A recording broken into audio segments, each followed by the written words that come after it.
Hello friends, this is lesson number 42 in the playlist of British literature in English, and today in this lesson we shall continue our discussion on Elizabethan age. Today in this lesson we shall discuss the things related to political development during this age. In the previous lesson we discussed some of the important concepts or the points related to the Renaissance and humanism and Inkhorn controversy. So several things we discussed, and so far as the political developments are concerned, to understand these things effectively, I would recommend you that in this playlist on this channel there is a playlist British literature, and in that there are two lessons, lesson number 27 and 28, where I discussed the political development of Britain during the age of revival. And in those lessons I explained the Tudor dynasty and the things related to the Henry VIII, King Henry VIII, and about his 6 wives. So that is very important to understand this lesson. So here I start this lesson with Queen Elizabeth. She became the queen in the year 1558 and died in 1603, and that is known as Elizabethan age. And she is the first virgin queen of England. So she was unmarried throughout her life. And when she became the queen, she imprisoned Mary I of England in the Tower of London. So now try to recall that who is Mary I? Henry VIII had 6 wives. From the first wife, he had a daughter named Mary, and she later known as the Mary I of England. And then from the second wife, he had another daughter. The name is Elizabeth, and the same Elizabeth we are now talking. So Elizabeth, what she did as a reform first, she established or she controlled the things properly. She gave religious independence to Catholics, to Puritans, and to Protestants. She gave them the choice, whichever religion or whichever branch of Christianity they want to follow. She gave them full independence. When people find themselves free to choose whichever branch they want to go for, that really helped to normalize the things. So people also felt harmony towards each other. So there wasn't any religious foundation or strictness. Second, she declared herself as the supreme governor of the Church of England. So remember, Anglican Church that is being established by Henry VIII. So the King of England is supposed to be the head of that church. Earlier there was Catholic Church, and that was still going alongside. In the Catholic Church we have the Pope of Rome as the head, but in Anglican Church, the Protestant who followed this, that had the king as the head of the church. And when there was peace, so it really helped art and literature.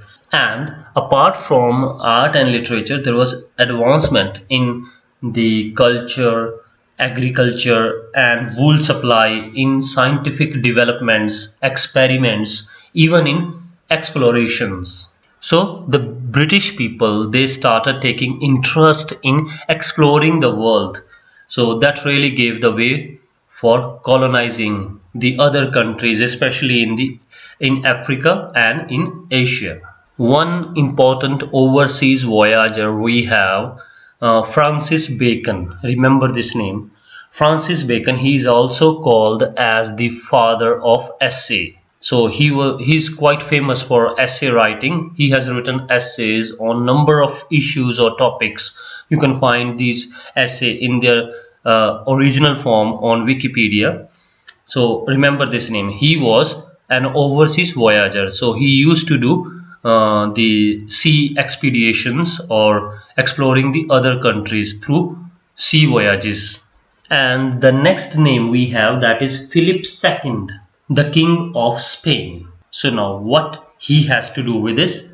So first I told you that Mary I of England She is the daughter of Henry VIII and she is also the stepsister of Elizabeth. Once Mary the First, she was married to Philip II of Spain. So there comes the relation.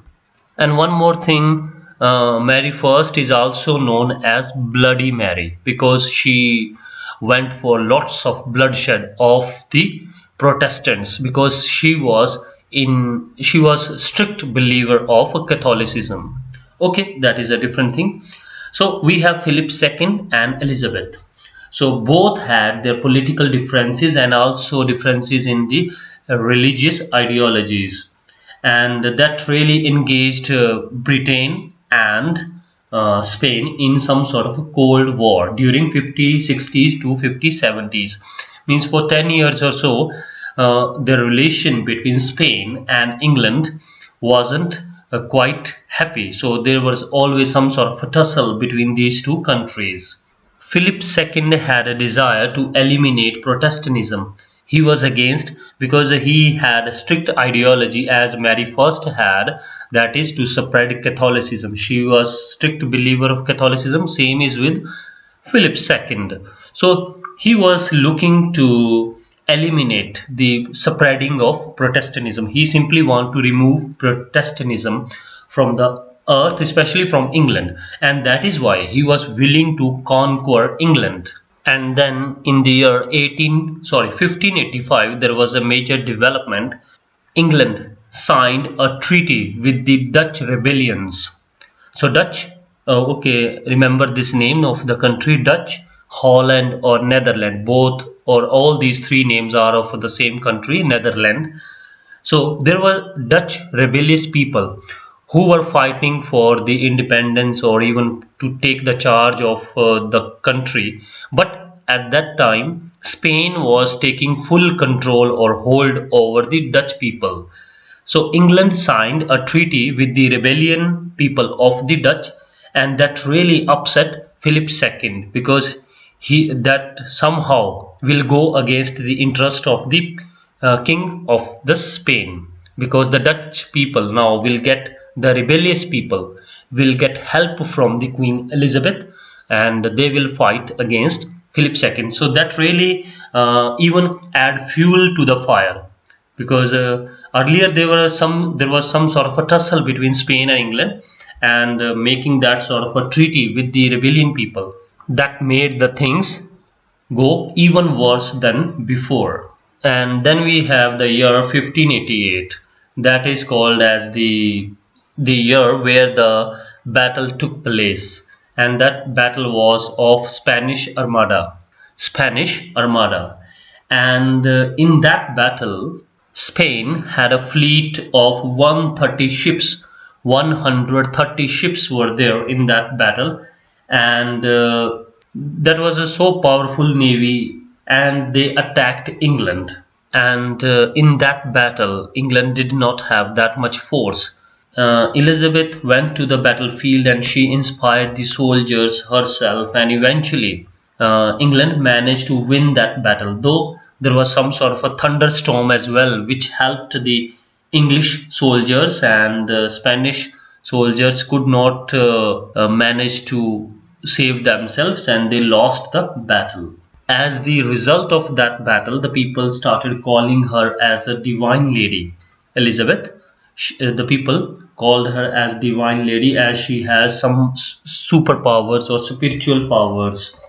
And towards the end of her life, once Elizabeth said that there is some sort of a quote that though the sex I belong to is considered to be weak, you will nevertheless find me a rock that bends to no wind. I know I have the body of a weak and a feeble woman, but I have a heart of a king of England.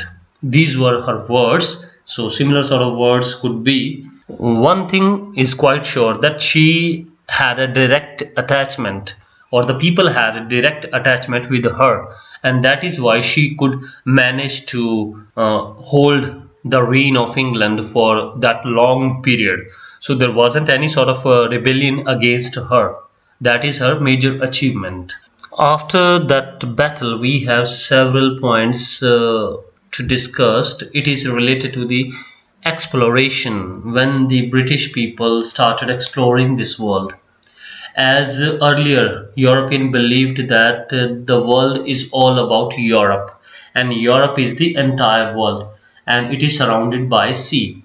But the sea voyage, those happened, and that led to the discovery of Asian countries and also of the America. So in literature, wherever you see the word like old world, world, that means it's Europe. And when they talk about the new world, it means America and Asian countries, especially America, that is new world. And the country like Spain and Portugal, they started the sea voyages to explore the world. So here we have one more name, that is Prince Henry of Portugal. Prince Henry, he opened the first school of ocean navigation. He started the school and started teaching the people how to make sea voyages and how can they explore the new areas on this world. And okay, though he did not make any sort of expedition himself, but he helped the others to explore the world. And later the European countries, they came to know about this fact that there is so much gold in the Asian countries as well as in the America. So all the European countries went after this. So all European countries, they started making these sea voyages. Especially we have the names like France, Britain, Spain, Netherlands. They started exploring the world. And during the period is when there was discovery of America. It is done by Columbus. And after that, from the year 1580 to 1600 or so, there was 7 million ounces of gold expected. That is the weight. 7 million ounces of gold were exported to Europe from the Asian and American countries. And after, even alongside gold, we had the exchange, or the you can say the transportation of the crops like maize, potato, tomato. Such crops were not grown in England that time. These crops were taken from the parts of America, Mexico. From there, these crops were taken to Europe, and this is also called as the Columbian Exchange or Grand Exchange. There were three things. First, animals. Second, plants, crops. And third, disease. So all these three things were exchanged. So they transported these things. As the people move from one country to another, so it is possible that the disease like flu, smallpox, so that sort of a disease, or even some serious disease, were also exchanged. Apart from these disease, we have the animals like pigs, horses. They were also transported from one place to another. And that sort of a development actually gave the way to the enslavement of the people, and colonization started. So when we talk about the age of exploration, when the European people started exploring the world, there were three major things you have to remember: animals, plants, and disease. These three things were the part of that grand exchange or great exchange. There is a book written by Alfred Crosby in the year 1972, and in that book he mentioned this phrase, Columbian Exchange, where he talks about the three things: disease, animals, and plants. Then we all know that the countries like Dutch, Spain, France, Portugal, or Britain, they all started fighting each other even on the different battlefields in Asia and even Africa to have the full control over these colonized people. So that is about the colonization, where we are now standing in the later half or even the last decade of the 16th century. Apart from these two things, we have one more thing to discuss here, that is Stationers Company. It was established in London, and it was also called as Worshipful Company of Stationer and Newspaper Makers. It was formed in the year 1403 and it received a royal charter in the year 1557. And the main purpose behind this company, or behind the establishment of this company, was to hold a monopoly over the printing and publishing. So this company was responsible for printing or producing any particular work, whether it is written by any of the writer. And then there is one more year, that is Copyright Act of 1710. It is also known as the Statute of Anne. This act was there to provide some legal protection for the writer. Then we have Stationers Register. What is this? It was a record of books of various professions and professionals related to printing and publishing. It allowed a particular publisher to print a document, keep a record of it, and as per the constituted law, it won't allow others to reproduce. If imagine I have printed a particular book, then other publisher won't be able to print the same book, the same matter, they won't be able to produce. So there was some sort of you can say the licensing, that one, if you are having that license, then other people won't be able to produce the copy of the same. So it really gave the publishing right, and also the writers to have their name behind the work. So there will not be other people who could produce the same work. Like you have written a book, the same thing as we see these days. If you have written a book and you give the name, your name to that book, and after this nobody will be able to produce the same book, won't be able to steal your matter. So the same sort of record it used to keep. So it really helped the readers even after the centuries, that with the Stationers Register we could get to know that who has written what. So everything related to literature, we can easily get that sort of information with that sort of registers. So it really served the purpose of giving a factual and complete data, not just about the different books but also about the authors and their publishers. So Stationers Register is like a catalog, that it gives us the details of the books, that who has written this and who has published this, so that by this we can have a huge collection about the literature of the 15th century and 16th, especially of the 16th and 17th century. So that's it for this lesson. In this lesson we have discussed a bit of the things related to the political development, about Spanish Armada and the relationship between Spain and England.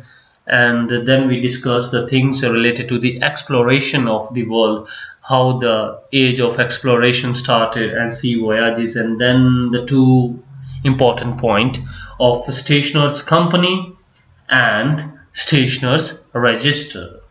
In the next lesson, that will be a major lesson, because after Sir Geoffrey Chaucer we haven't discussed any literary giant, and in the British literature series we shall discuss the first major writer of the Elizabethan age. That is going to be a huge lesson. Okay, there may be several lessons to complete the collective works of Edmund Spenser. So we will meet again in the next lesson of Edmund Spenser, and I would also try my best to continue the series of literary criticism and theories in the criticism series. So thanks a lot for watching this lesson. Have a great day.